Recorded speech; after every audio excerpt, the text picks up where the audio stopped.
गए, कितने ऐसे गृहस्थ हुए भरे पड़े हमारे इतिहास में, जो एक से एक महापुरुष हुए जो विरक्तों के आगे विरक्त खड़े होकर उनका आदर करते थे, विरक्त खड़े होकर के उनके आगे हाथ जोड़ते थे। ये हम लोगों की कमी है। अच्छा, हम अंदर राधा राधा जप रहे हैं तो कोई गृहस्थी में बाधा है क्या?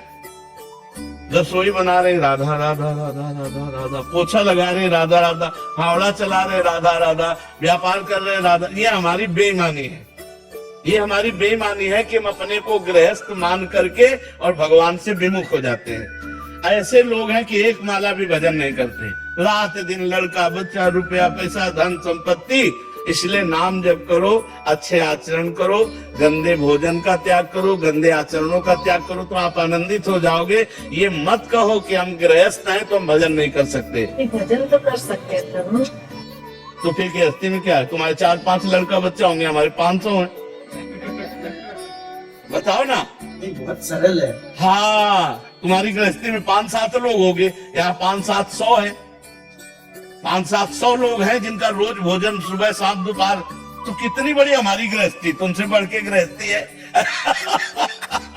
लेकिन भजन, सब भजन परायण है, सब भगवान के भजन परायण, कोई चिंता शोक से ग्रसित नहीं है। इसलिए नाम जप को, भगवान के आश्रय को, भगवान की भक्ति को हर जगह किया जा सकता है, चाहे आप व्यापारी हो, चाहे नौकरी पेशा वाले हो, चाहे जब युद्ध में भजन हो सकता है।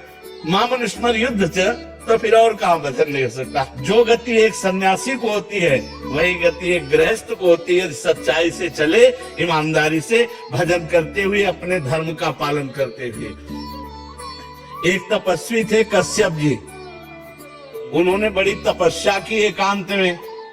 तो एक दिन वो ऐसे बैठे हुए थे तो एक बगुली वृक्ष को, ये महाभारत की कथा है, ग्रंथ की, लिखित भगवान व्यासदेव जी के द्वारा ग्रंथ है। ऊपर वो बगुली ऐसे हग दी तो ऐसे देखे वो भस्म होके गिर गई, आग लग गई बगुली में, क्योंकि वो क्रोध से देखे ना, उनको लगा हम बहुत सिद्ध हो गए। अब वो एक घर में गए, गृहस्थी के घर में, और भिक्षाम दे। तो नौबधू निकली, उसने कहा महाराज कुछ मिनट ठहरिए, मैं अभी भोग प्रसाद कुछ आपको लाती हूँ। इधर से वो गई तो दूसरे दरवाजे से उसका पति आ गया, और वो पातिव्रत धर्म का पालन करने वाली देवी थी। उसने तुरंत अपने पति को आसन दिया, बैठाला, कुछ खवाया पियाया और कहा आपके दरवाजे पर अतिथि खड़ा है बहुत देर से, आपकी आज्ञा हो तो भिक्षा दे आए। उनका हाँ हाँ, और भिक्षा लेके गए तो बहुत गर्म हो गए। उनका इतनी लेट कैसे हो गई? तो उनका भगवान हमारे पति आए थे, तो महात्मा का कोई आदर नहीं। तो उनका तुम हमको वृक्ष की बगुली मत समझना कि तुम्हारी दृष्टि से हम भस्म हो जाए। अब ये घटना केवल वही जानते थे, दूसरा कोई जानता नहीं था। अब उनके होश उड़ गए। तो उनका देवी आप ये कैसे जान गई? तो उनका तुम्हारी तपस्या को जब से तुम घर से निकले हो तब से आज तक को मैं देख रही हूँ। बोले ये कैसे? बोले मैं अपने पति को भगवान मानती हूँ, कभी पर पुरुष का स्पर्श नहीं किया, और भगवान का चिंतन करती हूँ, पति की सेवा करती हूँ, मुझे तीनों काल का ज्ञान है।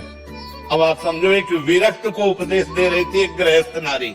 अरे और तो और जाने दो, भगवान शंकर, भगवान ब्रह्मा और भगवान विष्णु अनसुईया जी की सतीत्व की परीक्षा लेने गए तो 6-6 महीना के बालक बना दिए। कथा सुनी है ना, प्रसिद्ध है ना, पालने में झुला दिया ब्रह्म को, परमात्मा को 6-6 महीने के बाद।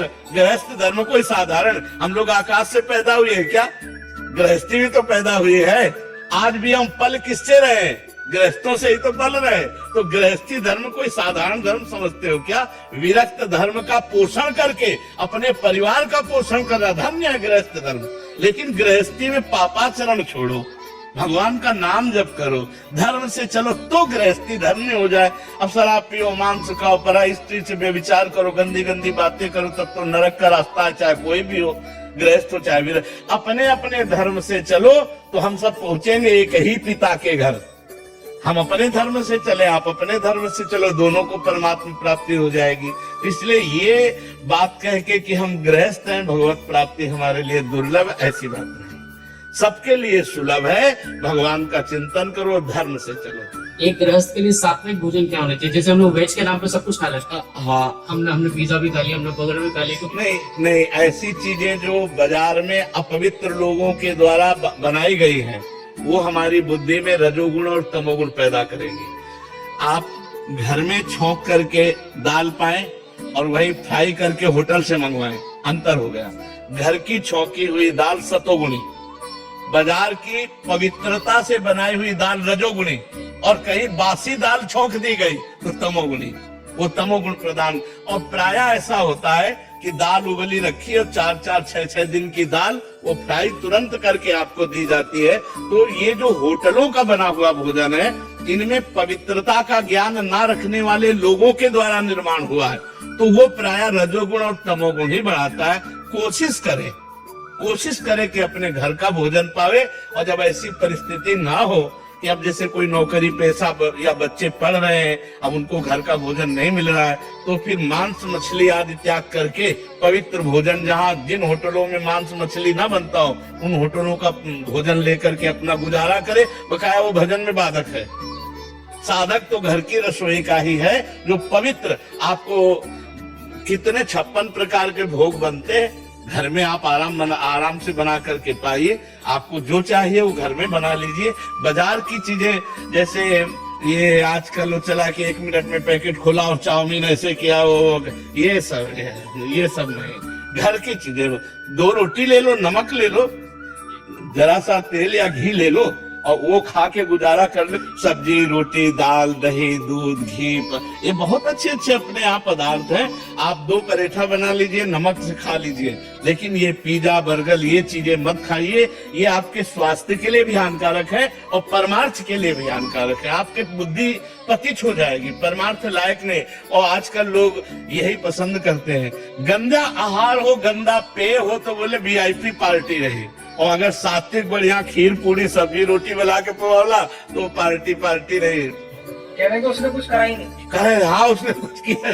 बिल्कुल बिल्कुल। इसलिए हमें लगता है अगर हमारा आहार शुद्ध है तो हमारी बुद्धि शुद्ध है, बुद्धि शुद्ध है तो जीवन सही रहेगा।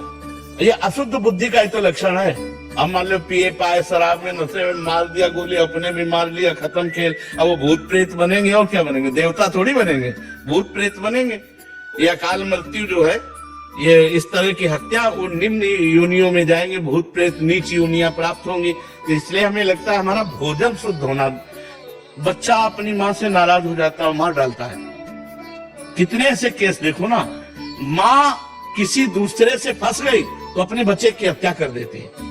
आप घटनाओं को जरा क्रम से देखिए तो ये क्यों हो रहा है? क्योंकि आज हमारी बुद्धि भ्रष्ट हो रही है। हमारी बुद्धि भ्रष्ट होने का कारण हमारा भोजन है, हमारा संग है, हमारा दर्शन है, हमारा सुनना, हमारा बोलना, ये सब हमारे चिंतन पर प्रभाव डालता है। मोबाइल से हम देख रहे हैं, गंदा मित्रों का संग कर रहे हैं, गंदा आहार कर रहे हैं, तो हमारे आचरण गंदे नहीं होंगे, फिर होगा क्या? और आचरण गंदे हुए तो जिंदगी नष्ट हो गई, फिर भ्रष्ट हो गई, फिर जिंदगी को नहीं संभाला जा सकता। बच्चों को भगवत प्राप्ति का ज्ञान कैसे दे? एक माला ही बैठाल कर करवाओ, काउंटर से बैठाल करके तुम 108 बार राधा राधा बोलो, तुमको अभी हलवा बना के पवाएंगे, तुमको ये पवाएंगे। उन बच्चों को प्रलोभन देना, तुम्हें अमुक वस्तु दे देंगी, तुम्हें शाबाश एक माला करो राधा राधा राधा, और हमें दिखाओ 108 बार किया कि नहीं किया। ऐसे धीरे धीरे उनको, अच्छा अब तुम 200 बार करो, तुम 300 बार नाम जप करो, ऐसे धीरे धीरे लगाओगे तो बच्चापन से संस्कार बन गए ना नाम जप के, तो अच्छे सदगृहस्थ बन जाएंगे। उनको शिक्षा दे कि गलत आचरण ना करे। आजकल बच्चों का माहौल भी बहुत गंदा हो रहा है, तो अपने बच्चों को बचाए, उनसे प्यार से पूछे, कोई ऐसी गंदी बात, कोई ऐसी गंदी हरकत, कोई ऐसा गंदा संग, कोई ऐसी गंदी क्रिया, तो उनको प्यार दुलार की, अगर गलत किया तो उनको भय भी होना चाहिए। प्यार और भय के द्वारा हम अपने बच्चों की जिंदगी को बचाएं। नहीं, आज का वातावरण जो मोबाइल और कुसंग का है, वो सीधे नष्ट करने वाला है, सीधे भ्रष्ट करने वाला।